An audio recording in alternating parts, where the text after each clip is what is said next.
Hi there students and welcome back. This topic number 5 and number 6, we had already discussed this in the classroom on site, but because of the midterm exam that's just around the corner, so I decided to make a video lecture for this topic so that at least you can have something that may help you as you prepare for the midterm exam. So this topic is all about single phase AC systems, and before we delve right into the details of this, I just would like to go back once again to the previous topic on introduction to AC so that we can review some concepts about these AC systems. Okay, so recall that our interest in studying these AC systems is simply because that's actually the type of electricity that's being generated in a power station and being distributed or transmitted and distributed to the end user. So for example, in our application, let's say we have a processing facility, specifically a rice milling facility, wherein that rice mill equipment it has a lot of electric motors in their sub-assemblies or subcomponents, and in order for that electric motor to run, it must be connected into an electrical source, and that electrical source is in the form of AC systems.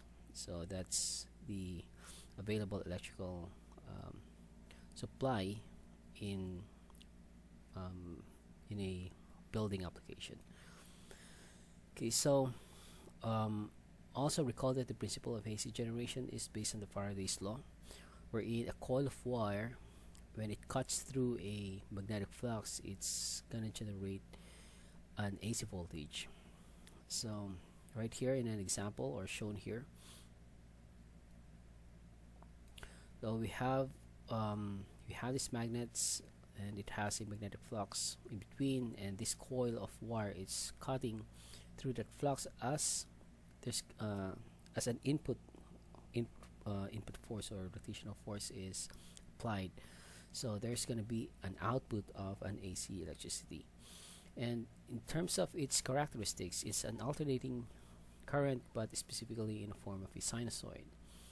Okay, and we also discussed the details of a sinusoid, and we said that basically it's just a waveform of a sine or cosine functions.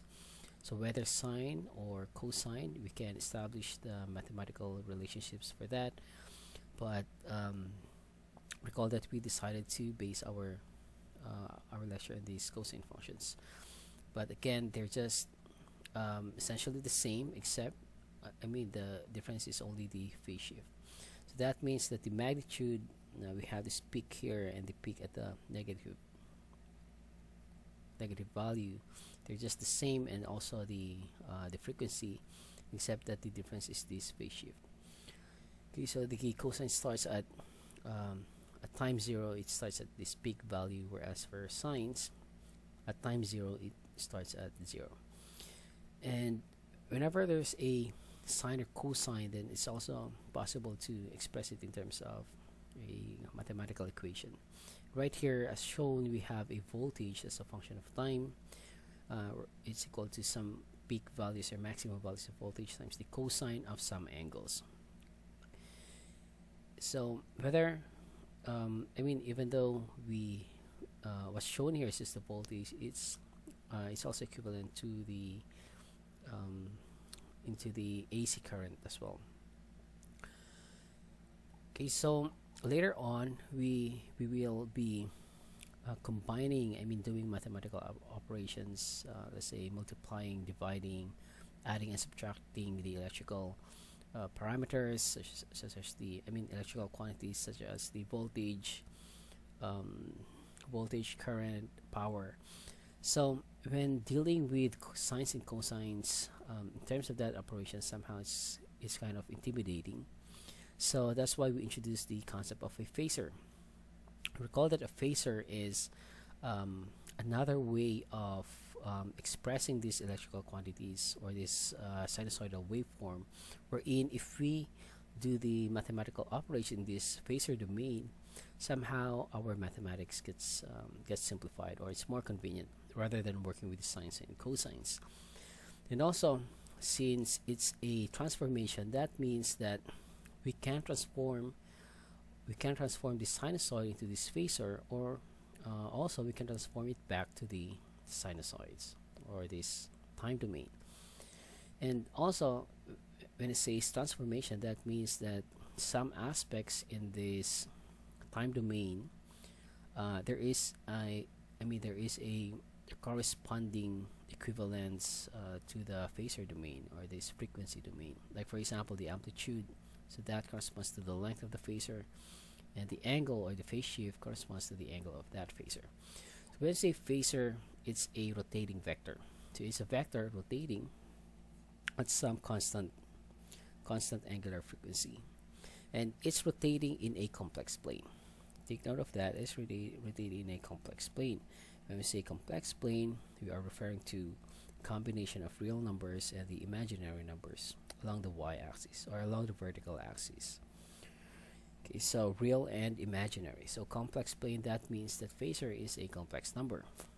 And so when you say it's a complex number, that means that it can have a form in terms of its rectangular form or polar form, and still many other forms possible. But for now, we'll just focus on these two forms, rectangular and polar. There's also exponential form. So when I say rectangular coordinates, basically we are defining this phasor in terms of the magnitude along the x and magnitude. So magnitude along the x and magnitude along the y, right? So what's the x value of this, or the real numbers? So recall that the real number, the x corresponds to the real number, and the y corresponds to the imaginary numbers. So we can represent that, and this is going to be the form. So that z, that complex number, is equal to x plus j y. Okay, and also we can transform this into, or express this in terms of its polar coordinates. When I say polar coordinates, we are representing this phasor in terms of its magnitude and the angle from a reference point. So we have here z is equal to r angle theta. And because we can superimpose these two, then somehow we can get the relationship, or we can convert the rectangular to polar, or polar to rectangular. Okay, so in our discussion in the classroom, we use this calculator. So if you press this mode, we have here an option for, you can use the basic computation, the complex rheostat, or matrix or vector. So we press 2 for the complex, and now you can see here that we have a complex name on this part. So let's say, for example, 8 plus 3i. So you see here we have an angle, and we also have an I here. So if we press shift, because we are in this complex mode, so we can press this 3i. Okay, so equals, so that's 8 plus 3i. And if we want to convert this to polars, and then just press the shift and press this 2, because that executes this command, say a complex command. And if we press 3, then we are going to convert that value into this polar form. Okay, so press 3 equals, then that's our polar form. Okay, so if you press this, you'll get the decimal value, so 8.55 angle 20. Okay, and if we want to convert this back to the rectangular, so press shift and complex and press 4, then there we go. Okay, so you can input right away here the values for the if you do addition, subtraction, multiplication, or division. So we can just simply input it here in the calculator, and we can get the answer. Okay, and so I think that's enough for the review. So now for the concept map of this AC systems, single phase. So first we will discuss the AC supply, and you'll see here we have the voltage and frequency. So we're going to discuss a little detail about the voltage and the frequency. And recall that frequency is the number of times the cycle repeats itself. Okay, so that's the characteristics of an AC supply. So that's why we will also tackle this this quantity right here. Okay, so after we discuss the AC supply, we'll talk about the AC loads. So the basic loads for AC systems, and even in DC systems, we have a resistors or loads consisting of purely resistors, or we call that resistive loads. Then loads that is purely inductors or purely capacitors. Okay, and then of course you can have combinations of let's say an R, L, and C circuits. So whether the connection could be in series or in parallel. And when that happens, then somehow we want to have some ohmic values of this, because an inductor is not an I mean it its unit is in farads, and this one is in henries, and this capacitors is in farads.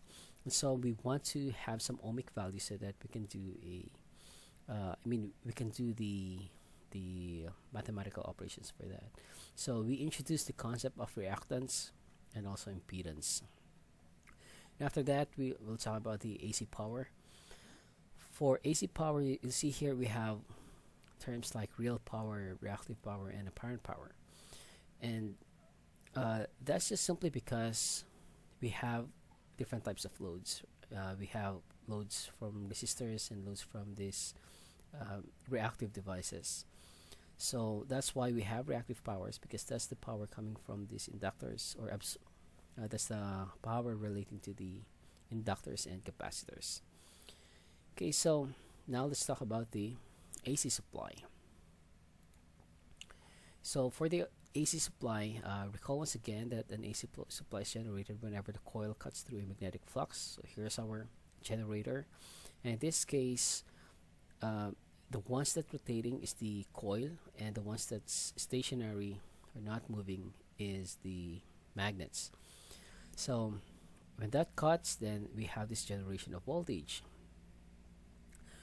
Okay, and it's also possible to have a construction wherein the coil is the one that's not moving, and the ones that's rotating is this magnet. So when this rotates, then of course there's gonna be there's gonna be a cutting of, the coil will also somehow cuts through the magnetic flux produced by these rotating magnets. And also, since it's a magnet, then that means we can have either maybe permanent magnets, or we can have electromagnets. When I say electromagnets, it's basically a bar. It's not actually a magnet, but when we induce an electricity right here, let's say we want to introduce an electricity in this coil right here, then this bar right here, iron bar right here, becomes magnetized. So somehow it acts as a magnet as well. So again, we can have this as a permanent magnet or an electromagnet. And also in constructions, just to improve the efficiency or the performance, then that coil, that static coil, we can also have some cores or stator core, wherein somehow it, as I've said, enhances the performance of the operation. Now let's get into the details of the voltage. So we have here our alternator. We have the north pole and the south pole, and our rotating coils right here. So this rotating coil rotates at a constant angular speed. And let's say we start from this point, from this 0 degrees.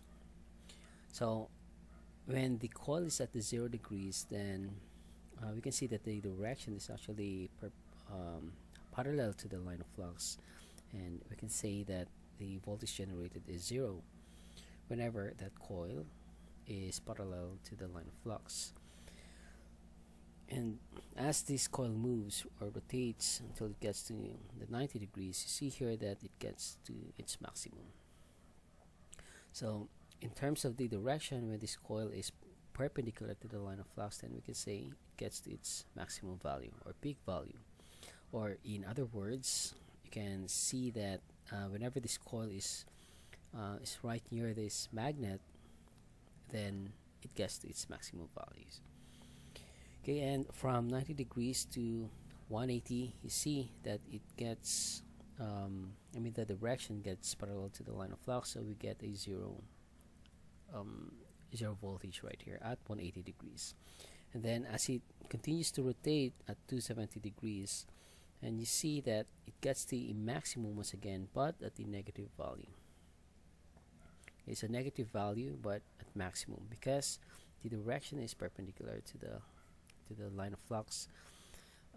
And also, we can say that when the coil is right at the or near to the magnets, then it gets the maximum value of the voltage.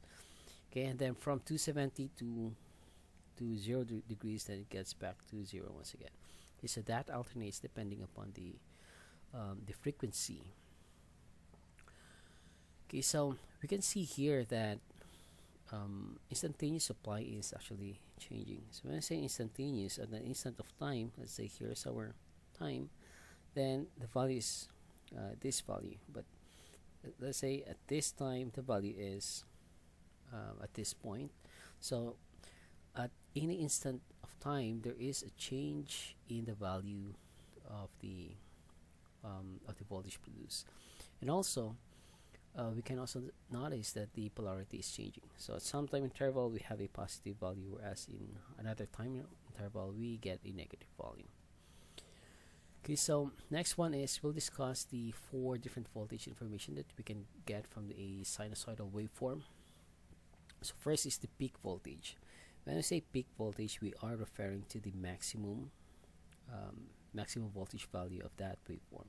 So that corresponds to this value right here. So from 0 to this point. Okay, so that's going to be the peak value for the positive, and this is also another peak value, but at the negative direction. Okay, and when I say peak to peak value, then that simply refers to from this peak value to the negative peak. So that's the peak to peak value. Okay, next one is the effective, or RMS. When we say RMS, that stands for the root mean square, or squared, I think. Root mean square values, or sometimes referred to as the effective value. So effective value is defined as the constant DC equivalent to waveform that will produce this an amount of power in a given resistance equal to the average power dissipated in the same resistance due to the periodic waveform. Or in other words, it is the effective value in AC that produces the equivalent amount of heat at a load as the same numerical value of DC. Okay, so the RMS value is somewhat smaller compared to the peak value. So the RMS value is actually 70.7%, right? 70.7% of the peak of the V peak.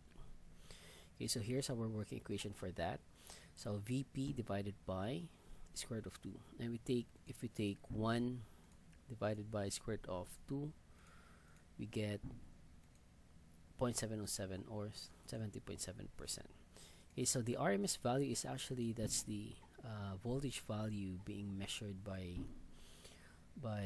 an instrument, or the measuring meter.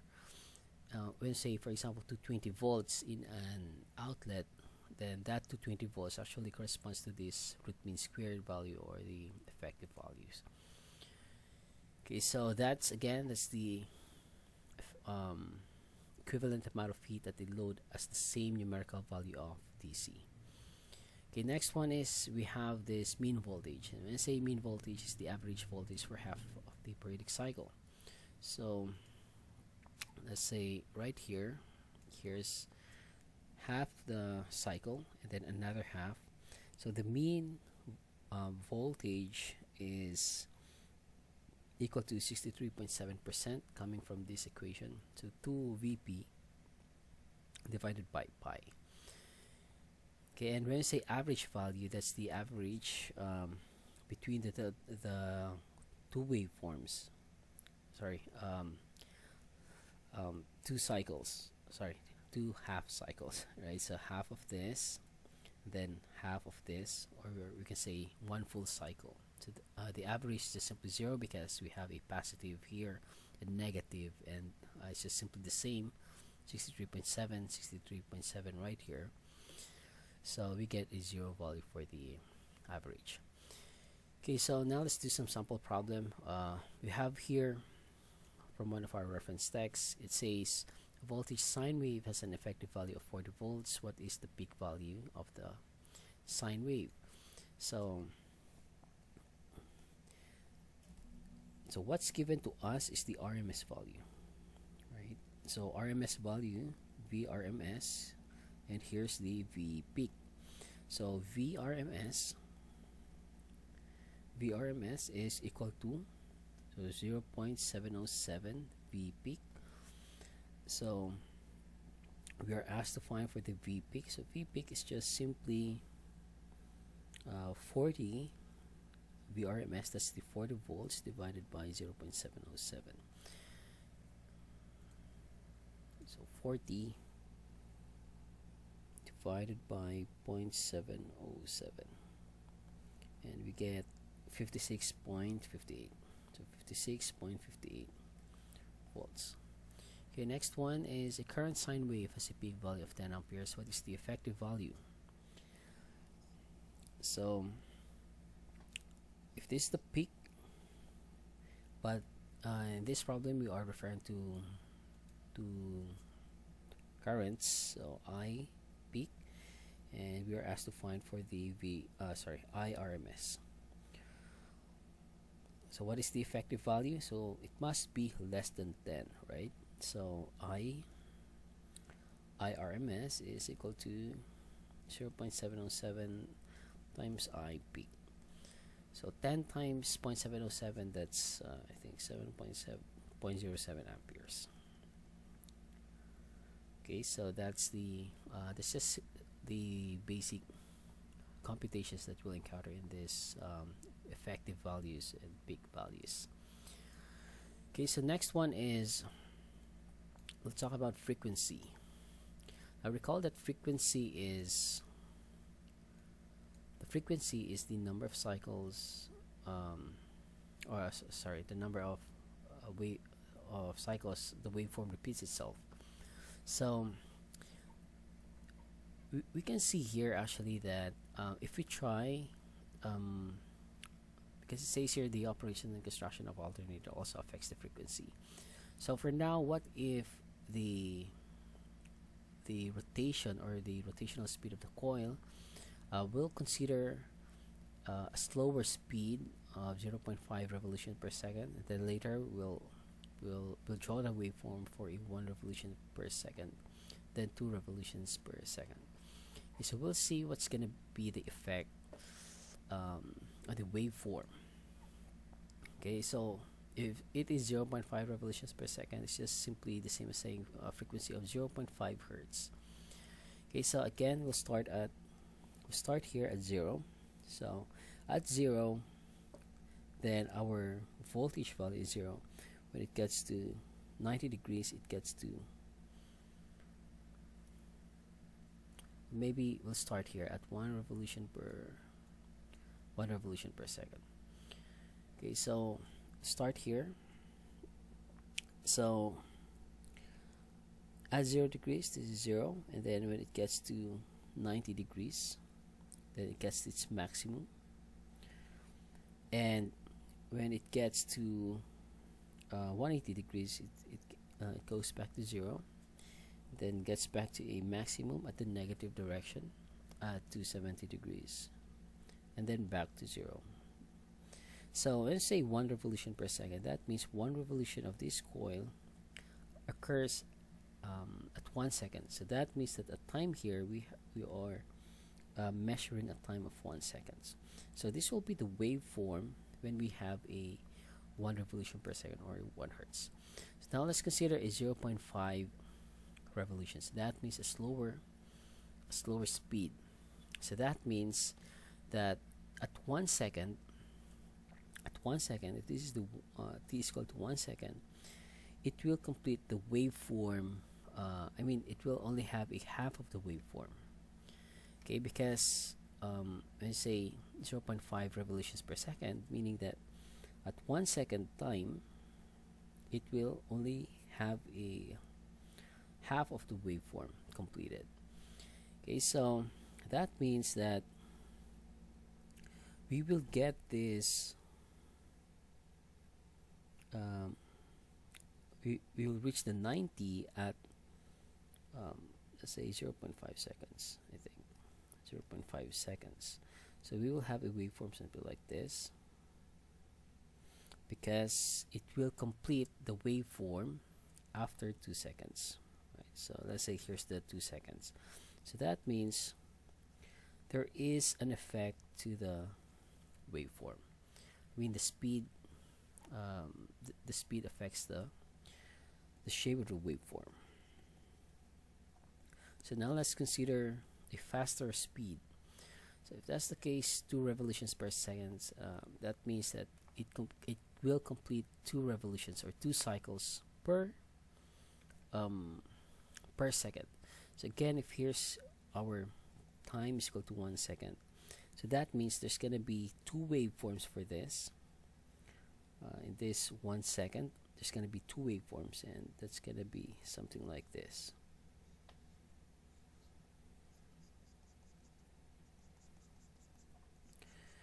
Okay, so you see here that there is actually a difference. So for half, 0.5 hertz, this is the waveform. For 1 hertz, this is the waveform, and for 2 hertz, we have this waveform. Therefore, we can conclude that this frequency is directly proportional to the speed. Okay, so next is, what if we try to change the number of poles? So in this case, it's just the same. So let's say this is 360 degrees rotation. So 0, then go to 90, then back to 180, then go to 270, then back to 360. So this will be the waveform for a 2-pole alternator. Okay, so the next is, what if instead of having 2 poles, we have 4 poles? So if that's the case, then maybe we'll change this to, maybe we'll change this to north. This will be north, this will be south, and this will be south. Okay, so north, and we'll start again right here at 0 degrees. So that means that at 45 degrees, it gets to its maximum, because this is a magnet. Okay, so it gets its maximum right here, and then when it's at 90, it gets to 0 value. Okay, so let's plot this here. So the 90 degrees, it gets to 0 from here. So it's 0 and 0, but at 45 degrees, it gets to its maximum. So that means the waveform will look something like this. And then as it continues to rotate at another 45 degrees from this axis, it gets to a maximum again and back to 0. Then gets to its maximum again and back to 0. Right? So here is 0, and then maximum again and back to 0, and maximum again at this magnet. So right here, and then back to 0. And therefore, we can see that the construction or the number of poles also affects the frequency. Right? So here's for 2 poles, and here's for 4 poles. And therefore, we say that F is directly proportional to the number of poles. And if we combine these relationships right here, we can have this expression of frequency is equal to P all over N over 2 times 60. That's gonna be, right, so 2 times 60. So we can have F is equal to Pn all over 120, where N is the RPM, so that's revolutions per minute. That's why we need to convert that to seconds. Then this one is the number of poles, and this will be the hertz. Frequency in hertz. Okay, so now let's do a sample problem for this using this equation. So just remember this equation because that's the one we are going to encounter in the exam. So F is equal to Pn over 120. So problem 1 says, at what speed must a 4-pole generator rotate to develop a frequency of 50 hertz?